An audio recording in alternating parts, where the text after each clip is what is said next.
இந்த Christmas carol விழாவிலே ஆண்டவரே மாலையிலே நாங்கள் 4:30 மணியிலிருந்து இந்நேரம் வரைக்குமாக அப்பா நாங்கள் ஒவ்வொருவரிடத்திலையும் இயேசு கிறிஸ்து பிறந்தார் என்கிற அந்த நற்செய்தியையும் அதை சொல்லி ஆண்டவரே உம்முடைய நாமத்தினாலே அவர்களை வாழ்த்தி ஆண்டவரே சிறு பிள்ளைகளுக்கும் அவர்களுக்கும் எல்லாருக்கும் நல்ல இனிப்புகளை வழங்கக்கூடிய ஒரு நல்ல தருணமாக எங்களுக்கு இதை வாய்க்க பண்ணினீர். அதற்காக ஸ்தோத்திரம் அப்பா. இப்பொழுதும் ஆண்டவரே இந்த அம்பேத்கர் நகரிலே இந்த தெருவிலே கர்த்தாவே உம்முடைய நாமத்தை உயர்த்தும்படியாக அப்போ கூடி வந்திருக்கிறதான தேவ பிள்ளைகள் ஒவ்வொருவரையும் ஆசீர்வதிக்கும்படியாக நாங்கள் ஜெபிக்கிறோம். இந்த ஆண்டவரே இது யார் யாருடைய காதுகளிலெல்லாம் கேட்டுக்கொண்டு இருக்கிறார்களோ அவருடைய குடும்பத்தில் ஒரு ஆசீர்வாதத்தை நீங்கள் கொடுக்கும்படியாக நாங்கள் ஜெபிக்கிறோம் அப்பா. நீர் வந்த அந்த செய்தி அறிவிக்கப்பட்ட பொழுது ஆண்டவரே ஜனங்கள் எல்லாரும் மிகுந்த சந்தோஷம் அடைந்தார்கள் என்று நாங்கள் வாசிக்கிறோமே. ஆமாண்டவரே உம்முடைய நற்செய்தி அறிவிக்கப்படுகிற இந்த நேரத்திலே இப்போ எந்தெந்த குடும்பங்களுக்கெல்லாம் ஆண்டவரே ஒரு தேவையோடு இருக்கிறார்களோ அவங்க வாழ்க்கையில் ஒரு சந்தோஷத்தை தரும்படியாகவும் ஒரு சமாதானத்தை தரும்படியாகவும் ஆண்டவரே ஒரு மிகுந்த ஒரு மகிழ்ச்சி தரக்கூடிய ஆண்டவர் செய்தியை தரும்படியாகவும் நாங்கள் ஜெபிக்கிறோம் அப்பா.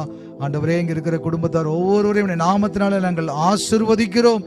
தொடர்ந்து ஆண்டவரே இந்த கூடுகையிலே உம்முடைய நாம மாத்திரம் மகிமைப்படட்டும். இயேசு கிறிஸ்துவின் நாமத்தில் ஜெபிக்கிறோம் நல்ல பிதாவே, ஆமென்.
மாட்டு தொழுவம் தெரிந்தே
தேவனுக்கு மகிமை உண்டாகட்டும். இப்போதும் நம் நடுவில் இருக்கிற காடுதுல்லாவுள்ள ஊழியம் செய்கிற பாஸ்டர் மைக்கேல் அவர்கள் முன்னே வந்து கர்த்தருடைய வார்த்தையை இந்த இடத்தில் அறிவிப்பார்கள்.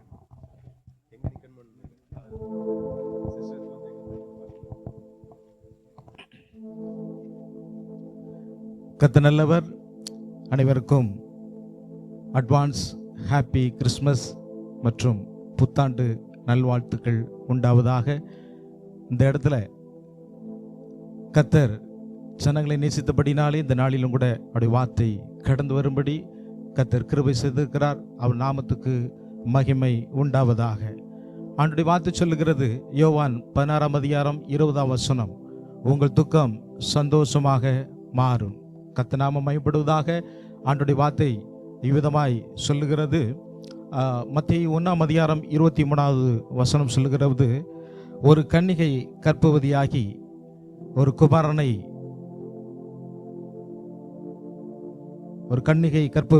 குமாரனை பெற்றெடுப்பார்கள். அவருக்கு இம்மானுவேல் என்று பெயர். இம்மானுவேல் என்பதற்கு தேவன் நம்மோடு கூட இருக்கிறார் என்று அர்த்தமாம்.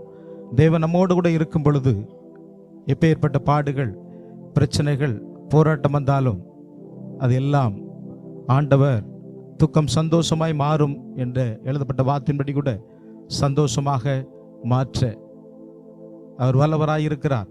இந்த நாட்களில் அந்த டிசம்பர் மாதம் கிறிஸ்மஸ் பண்டிகை நாளாக இருக்கிறது. அது கிறிஸ்து பிறப்பை கொண்டாடுகிற, கிறிஸ்து பிறப்பை அந்த நற்செய்தி அறிவிக்கிற இந்த நாட்களிலும் கூட சந்தோஷம், எல்லா ஜனங்களுக்கும் சந்தோஷம் உண்டாகும்படியாக கூட அவருடைய வார்த்தை கடந்து வருகிறது. அவருடைய நாமம் மையப்படுவதாக. ஒரு 2 எக்ஸாம்பிள் வேதத்தில் எழுதப்பட்டிருக்கிறது. சாரிபாத் விதவை. சாரிபாத் என்ற கிராமத்தில் ஒரு விதவை இருந்தாங்க. பயங்கரமான பாடுகள், போராட்டம், பிரச்சனைகள். அவங்க விதவையாக இருந்தபடினாலே கணவன் ஏற்கனவே இல்லாத ஒரு சூழ்நிலை, நல்ல தெரிந்த விஷயங்கள். அப்போ அவங்களுக்கு ஒரு பையன் கூட உண்டு. அடுத்த வேலைக்கு என்ன செய்யணும், அவங்களுக்கு உணவு கூட இல்லாதபடிக்கு பயங்கரமான கஷ்டம், பயங்கரமான துக்கம் காணப்பட்டது. ஆனால் அந்த குடும்பத்தை, அந்த மகளை ஆண்டவர் நேசித்தபடினாலே அங்கு தமது ஊழியக்காரனை எலியா என்ற தீர்க்கதரிசியை அனுப்பி அந்த குடும்பத்தினுடைய துக்கங்கள், பாடுகள் எல்லாம் மாறும்படி, துக்கம் சந்தோஷமாய் மாறும்படி ஆண்டவர் இரக்கம் வைத்தபடினாலே அந்த குடும்பத்துக்கு ஒரு வழியை கர்த்தர் திறந்து தந்தார். அதுபோல இந்த ஜனங்கள், எல்லா ஜனங்களுக்கும் அவருடைய வார்த்தை சொல்லுகிறது, எல்லா ஜனங்களுக்கும் மிகுந்த சந்தோஷத்தை உண்டாக்கும் நற்செய்தியை உங்களுக்கு அறிவிக்கிறோம் என்று கர்த்தருடைய வார்த்தை சொல்லுகிறது. அது ஒரு குடும்பத்துக்கு மாத்திரமல்ல, கர்த்தருடைய வார்த்தையை விசுவாசிக்கிற, கர்த்தருடைய வார்த்தையை நம்புகிற எல்லா ஜனங்களுக்கும் மிகுந்த சந்தோஷம் உண்டாகும்படி. அப்போ கஷ்டமான பாடு வழியாய் கடந்து போகிற அந்த குடும்பத்துக்கும் ஒரு வாழ்வு ஆண்டவர் கொடுக்கத்தக்கதாக, அந்த குடும்பத்துக்கு சந்தோஷம் உண்டாகத்தக்கதாக கர்த்தர் தமது ஊழியக்காரர் அனுப்புகிறார்.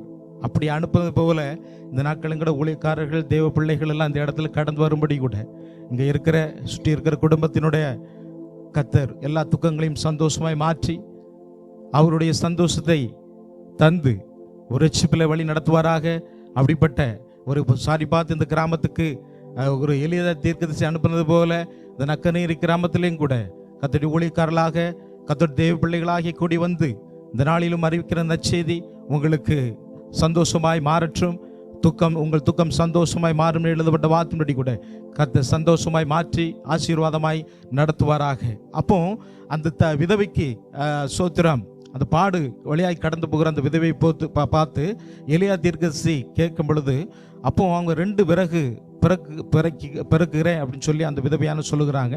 2 விறகு அப்படின்னு சொல்லி போகும் பொழுது அது சிலுவையை அது குறிக்கிறது. விறகு மரம் என்று சொல்லப்பட்ட வார்த்தையின்படி கூட சிலுவையை குறிக்கிறது. அந்த சிலுவையை நோக்கி பார்க்கிறவர்களுக்கு வாழ்வு உண்டாகிறது, துக்கம் சந்தோஷமாய் மாறுகிறது. அது மாத்திரமல்ல, அந்த குடும்பம் ஒருவேளை அந்த சாப்பாட்டுக்கு தான் அவங்க ஆயத்தம் பண்ணுகிறார்கள்.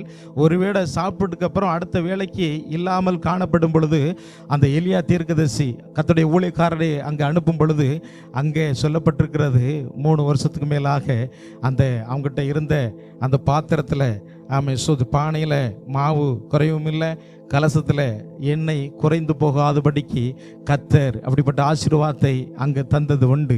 நம்ம நினைக்கலாம் நமக்கு இருக்கிறது கொஞ்சம் வருமானம், உங்கள்கிட்ட இருக்கிறது சோத்திரம் கொஞ்சமாக இருந்தாலும் கூட கர்த்தர் அதை ஆசீர்வதிக்கும் பொழுது வருஷ கணக்கால அந்த ஆசீர்வாதம் தங்கி இருக்கும்படி கர்த்தர் இந்த நாளிலும் கூட இந்த இடத்துல கூடி வந்திருக்கிற இந்த இடத்துல இருக்கிற பிள்ளைகளுக்கு அப்படிப்பட்ட ஆசீர்வாதத்தை அப்படிப்பட்ட நன்மையை கர்த்தர் தர அவர் போதுமானவராக இருக்கிறார். அதான் அப்படிப்பட்ட அந்த மகள். ஆனால் அங்கே சொல்லப்பட்டிருக்கிறது, முதலாவது அந்த மகளுக்கு ஆண்டவர் ஆசீர்வாதத்தை கட்டிடக்கு முன்பதாக, அந்த குடும்பத்துக்கு ஆசீர்வாதத்தை கட்டிட முன்பதாக முதலாவது அப்பத்தை அதை என்னிடத்துல கொடு என்று சொல்லப்பட்டிருக்கிறது. முதலாவது அப்போ அந்த வார்த்தைக்கு கீழ்ப்படியும் பொழுது, கர்த்தருடைய வார்த்தைக்கு, தேவனுடைய வசனத்துக்கு, அவருடைய வார்த்தைக்கு கீழ்ப்படியும் பொழுது ஆண்டவர் அந்த துக்கத்தை, அந்த சாபத்தை ஆசீர்வாதமாய் மாற்றுகிறார். உங்கள் துக்கம் சந்தோஷமாய் மாறும் என்று எழுதப்பட்ட வார்த்தையின்படி கூட கர்த்தருடைய வார்த்தைக்கு கீழ்ப்படிந்து நடக்கும் பொழுது, அவர் வார்த்தையை விசுவாசிக்கும் பொழுது அந்த துக்கம் சந்தோஷமாக மாறுகிறது. அப்போ அது மாத்திரமல்ல, அந்த மகன் ஒரு நேரம் அவன் ஏதோ உணவு சோத்திரம் அந்த சாப்பாடு மட்டும் ஒரு 3 வருஷம் சாப்பாடு ஒன்றும் குறையலை அப்படின்னொன்னே அந்த குடும்பம் அடுத்த பற்றி யோசிக்கவே இல்லை. சில நேரங்களில் நமக்கு சோத்திரம் எல்லாமே ஆசீர்வாதமாக இருக்கும் பொழுது அடுத்த என்ன பண்ணணும் அப்படின்னு சொல்லி சில நேரங்களில் நம்ம திங்க் பண்ண மாட்டோம். ஆனால் குறைவோடு சில நேரம் இருக்கும் பொழுது என்ன பண்ணணும், இல்லைன்னா இந்த ஒரு கஷ்டமான வேலையை கடந்து போகும் பொழுது, கஷ்டமான நேரத்தை கடந்து போகும் பொழுது அடுத்து என்ன பண்ணணும்னு சொல்லி முயற்சி எடுப்போம். ஆனால் அந்த குடும்பம் அந்த ஒரு வருஷக்கணக்கான அந்த எண்ணெயில் அது அவங்களுக்கு சாப்பாடு ஒன்றும் குறையாமல் இருந்தோடனே அடுத்து யோசிக்கவே இல்லை. ஆனால் அப்படி யோசிக்காமல் இருக்கும் பொழுது அவங்களுக்கு இருந்த அந்த மகன் மரணத்துக்கின்றராய் கடந்து போகும் பொழுதுதான் ஆண்டவர் சரீரத்தை மட்டும் போஷிக்கிறவர் இல்லை, ஆத்மாவும் ஆதரிக்கிற தேவன் என்று அறிந்து கொண்டார்கள். ஆத்மாவை ஆதரிக்கிற தேவன் என்று அறிந்து கொள்ளும் பொழுது இந்த உலகத்தில் மனுஷனுக்கு உலக வாழ்க்கையில் இந்த உலகத்திலோடு கூட முடிந்து போவதில்லை. இது உலகத்துக்கு அப்புறம் ஒரு வாழ்வு இருக்கிறது. அந்த வாழ்வு தான் இந்த உலகத்தில் கூட சங்கீதம் 90 சொல்லப்பட்டிருக்கிறது, ஒரு மனுஷனுடைய ஆயுசு 70 வருஷம், பலத்தின் மிகுதினால் 80 வருஷம் அப்படி சொல்லப்பட்டிருக்கிறது. ஆனால் இந்த உலகத்துக்கு அப்புறம் ஒரு வாழ்வு இருக்கிறது, அது நிச்சய ஜீவன், அதுக்கு ஒரு முடிவில்லாத வாழ்வு. அந்த ராஜ்யத்து அந்த வாழ்வுக்கு ஒரு முடிவில்லாத வாழ்வு. அந்த முடிவில்லாத வாழ்வை கண்டுகொள்ளும்படியாக, அந்த வாழ்வை அனுசரிக்கும்படியாக, அந்த வாழ்வுக்கு தகுதியாகும்படியாக கூட இந்த நாட்களில் சபைகளை ஆண்டவர் நிறுத்தியிருக்கிறார். திருச்சபையில் ஊழியங்கள் நடைபெறுகிறது. அப்படிப்பட்ட சோத்திரம் இந்த ஊழியத்தில் சபையில் அங்கே வைக்கும் பொழுது, தொடர்ந்து ஆண்டவரோடு இசையும் பொழுது ஆண்டவர் அந்த வாக்குத்தத்தத்தை நமக்கு தருகிறார். இந்த உலக வாழ்க்கையிலே ஆசீர்வாதம் இருப்பதோடு கூட உலகத்துக்கு அப்புறம் உள்ள வாழ்க்கையும் கூட சோத்திரம் ஆசீர்வாதமாக இருக்கத்தக்கதாக கர்த்தர் அப்படிப்பட்ட கிருபையில் நடத்துகிறார். அப்படி நாம மைப்படுவதாக. இன்னொரு பகுதி கூட அதே சோத்திரம் வேதத்தில் எழுதப்பட்டிருக்கு. இது முதல்ல எழுதப்பட்ட வேத பகுதி 1 ராஜாக்கள் 17ஆம் அதிகாரம் 9-16 உள்ள வார்த்தைகள், ஒரு சாரிபாத் விதையை பற்றி உள்ள காரியங்கள். இன்னொரு ஒரு பகுதி எழுதப்பட்டிருக்கிறது 2 ராஜாக்கள் புஸ்தகம் 6ஆம் அதிகாரம் 1-7 உள்ள வார்த்தைகள். அதில் ஒரு எலியா தீர்க்கதரிசிங்கிற ஒரு தேவ மனுஷன், அவரை சுற்றி, அவர் ஒரு தீர்க்கதரிசி, ஒரு தேவ மனுஷன், அவரை சுற்றி அநேக தேவ பிள்ளைகள் ஊழியர்கள் இருக்கிறதை இந்த பகுதியில் குறிக்கப்பட்டிருக்கிறது. அப்போ அவங்களுக்கும் அங்கே என்ன ஒரு இடத்துக்கு கடந்து வராங்க, சோத்திரம் அவங்களுக்கு இருக்க கூடாரத்தில், அவங்க கட்டுற கூடாரத்தை கட்டி முடிக்க மரங்களை வெட்டுறதுக்கு ஒரு ஆத்தோரமாய் கடந்து வருகிறார்கள். அந்த மரத்தை வெட்டும் பொழுது அதில் சொல்லப்பட்டிருக்கு, ஒரு சோத்திரம் ஊழியக்காரர் ஒரு நபருடைய கோடாரி அந்த மரத்தை வெட்டும் பொழுது அந்த ஆற்றிலே விழுந்தது. அந்த ஆற்றிலே விழுந்த உடனே அது தீர்க்கதரிசியை பார்த்து, ஊழியக்காரர் பார்த்து, இது இரவலாய் வாங்கப்பட்டது சொல்லப்பட்டிருக்குது. கஷ்டப்பட்டு பாடுபட்டு இல்லைன்னா கடன் வாங்கி இந்த நாட்களில் சோத்து நிலைமையை வாழ்வாதாரத்தை நம்ம போஷிக்க கூட தகத்தக இல்லாமல் இருக்கிறதே, இரவலாய் வாங்கப்பட்டதே, இது இல்லாமல் போயிற்றேன்னு சொல்லி அப்படி பார்க்கும் பொழுது அந்த ஊழியக்காரர் எங்கே விழுந்தது என்று கேட்கிறார். அப்போ அந்த மகனை பார்த்து எங்கே விழுந்தது என்று கேட்கிறார். இப்போ ஆண்டோடைய பிள்ளைகளுக்கும் கூட சோத்திரம், நம்ம சில கஷ்டங்கள் பாடுகள் வழியாய் போராட்டம் வழியாய் கூட கடந்து போனால் கூட எந்த இடத்துல நாம் சரியில்லாமல் இருந்தோம், எந்த இடத்துல கர்த்தருடைய வார்த்தைக்கு கீழ்ப்படியாமல் இருந்தோமோ அதை உள்ளபடியே ஒத்துக்கொள்ளும் பொழுது ஆண்டவர் காரியங்களை மாறுதலாய் முடிய பண்ண அவர் போதுமானவராய் இருக்கிறார். அப்போ எந்த இடத்துல விழுந்ததுன்னா அந்த இடத்தை காட்டின உடனே அங்கேயும் ஒரு மரக்கிளையை வெட்டி அந்த இடத்துல போடும் பொழுது இரும்பு மிதக்கிறது. உலகத்தான் சொல்லுவோம், எப்படியோ மரத்தை வெட்டி போட்டால் இரும்பு எப்படி மதக்கும்பாங்க. ஆனால் ஆண்டோடைய வல்லமை இறங்கும் பொழுது அந்த மரக்கிளை வெட்டி போட்ட இடத்துல இரும்பும் மிதக்கிறது. இரும்பும் விழுந்த அந்த ஆற்றுக்குள்ளே, அதுவும் சொல்லப்பட்டிருக்கு, அந்த ஆறு சோத்திரம் பிரவாகத்து எப்பொழுது, அதாவது கோடை காலம் வரைக்கும் எல்லா நாட்களும் பிரவாகத்து ஓடுகிற அந்த ஆற்றுல விழுந்த இரும்பு ஒரு மரத்தை வெட்டி போடும் பொழுது அது சோத்திரம் மிதக்கிறது. ஆண்டவர் இந்த உலகத்தில் உள்ள சோத்திரம் எல்லா சூழ்நிலையை மாற்ற அவர் நம்முடைய வாழ்க்கையில் எப்படிப்பட்ட சூழ்நிலையாக இருந்தாலும் சரி, எந்த இடத்துல விழுந்தது என்று நம்ம எந்த இடத்துல நம்ம தவறி இருக்கணும், இல்லை எந்த இடத்துல நம்ம கர்த்தருடைய வார்த்தைக்கு இல்லைனா அவருடைய வாக்கு கீழ்ப்படியாமல் இருந்தோமோ அதை ஒத்துக்கொள்ளும் பொழுது அதை இரும்பை மிதக்க பண்ணின தேவன் எழுந்து போனதை தேடவும் இரட்சிக்குமே மனசுகுமாரன் வந்திருக்கிற அந்த வார்த்தையின்படி கூட எப்பேற்பட்ட இழப்புகள், எப்பேற்பட்ட பாடுகள், பிரச்சனைனாலும் சரி, எந்த இடத்துல விழுந்தோன்னு சொல்லி நம்ம ஒத்துக்கொண்டோம்னா ஆண்டவர்கிட்ட நம்ம ஒப்பு கொடுக்கும் பொழுது நம்மளுக்கு வேண்டிய இழந்து எந்தெந்த காரியங்களை இழந்து போனோமோ, சொத்து சுகமோ நிலமோ பொருளோ பணமோ எதுவாக இருந்தாலும் சரி, ஆவி ஆத்மா சரீரத்தில் ஆண்டவர் ஒரு உரிமையை உண்டு பண்ண அவர் போதுமானவராக இருக்கிறார். அப்போ எந்த இடத்துல விழுந்ததுன்னு சொல்லும் பொழுது மரக்கிளை வெட்டப்பட்டு அந்த மரம் சோத்திர கர்த்தராகிய இயேசு கிறிஸ்துவினுடைய சிலுவை மரம். நமக்கு ஒரு நம்பிக்கை உண்டு, ஒரு கிளை மரத்தை குறித்து ஒரு நம்பிக்கை உண்டு சொல்லப்பட்டிருக்கிறது. யோபுல சொல்லப்பட்டிருக்கிறது, மரத்தை குறித்து ஒரு நம்பிக்கை உண்டு, அது வெட்டப்பட்டாலும் திரும்ப தளிர்க்கும் என்று. அந்த மரம் கர்த்தராகிய இயேசு கிறிஸ்துவினுடைய சிலுவை. அந்த சிலுவையை நோக்கி பார்க்கும் பொழுது ஒன்றுமே இல்லை, வாழ்க்கை இவ்வளவுதான், இதுக்கு மேலே என்ன செய்யணும் தெரியல அப்படின்னு நினச்சி அங்கலாக்கும் பொழுது ஆண்டவர் அதை தளிர்விட துளிர்க்க செய்ய அவர் போதுமானவராக இருக்கிறார். அப்படிப்பட்ட ஒரு துளிவான அப்படிப்பட்ட ஒரு ஆசீர்வாதமான வழிகளை கர்த்தர் நடத்தி சொல்லட்டும். அதுபோல் என்னோடத்தில் எழுதப்பட்டிருக்கிறது, மாறாவின் தண்ணீரை மதுமாக்கின தேவன். ஒரு இடத்துல இஸ்ரவேல் ஜனங்கள் கடந்து போகும் பொழுது, பிரயாணப்பட்டு கடந்து போகும் பொழுது அந்த தண்ணீரை குடிக்கும் பொழுது அந்த தண்ணீர் எல்லாம் கசப்பாய் மாறினது. அங்கமும் ஒரு மரம் போடப்பட்டிருந்தது. அந்த மரத்தை வெட்டி போடும் பொழுது அந்த கசப்பான தண்ணீரை மதுரமாய் மாற்றின தேவன் இந்த நாளிலும் கூட கசப்பான நிலையில் இருக்கிற, கசப்பான துக்கமான சூழ்நிலை இருக்கிற பிள்ளைகளுடைய வாழ்வை சந்தோஷமாய் மாற்றி அப்படிப்பட்ட ஆசீர்வாதத்தை கட்டிடுவராக, அவருடைய நாமம் மகிமைப்படுவதாக. ஸ்தோத்திரம்.